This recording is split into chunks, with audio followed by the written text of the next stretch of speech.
June மாதம் 10ஆம் தேதி செவ்வாய்க்கிழமை. அதே 1 கொரிந்தியர் புத்தகம் 8 to 22 உள்ள வசனங்கள். அதில் சிறப்பாக 1 கொரிந்தியர் முதல் அதிகாரம் 17, 18. ஒரே நேரத்தில் ஆம் என்றும் இல்லை என்றும் சொல்பவன் நான் என்று நினைக்கிறீர்களா?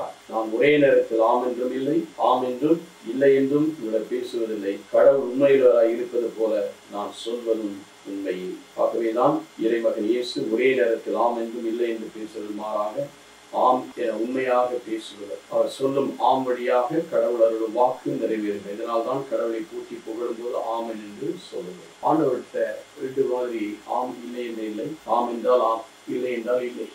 ஆண்டவர்கிட்ட இல்லை என்றது இல்லை, ஆம் தான். ஆகவே அவர் நாம் என்ன சொல்லுகிறோம்? ஜெபத்துல கடைசியில எங்கள் ஜெபத்தை ஒப்பு கொடுக்கிறோம் நல்ல பிதாவே, ஆமேன் ஆமேன். அப்படியா நாம் நம்புகிறோம், விசுவாசிக்கிறோம். அவர் கடவுள் ஆம் என்று தான் சொல்லியிருக்கு, இல்லை என்பது அவர்கிட்ட இல்லை. There is no word for God and he always provides. He is a great provider.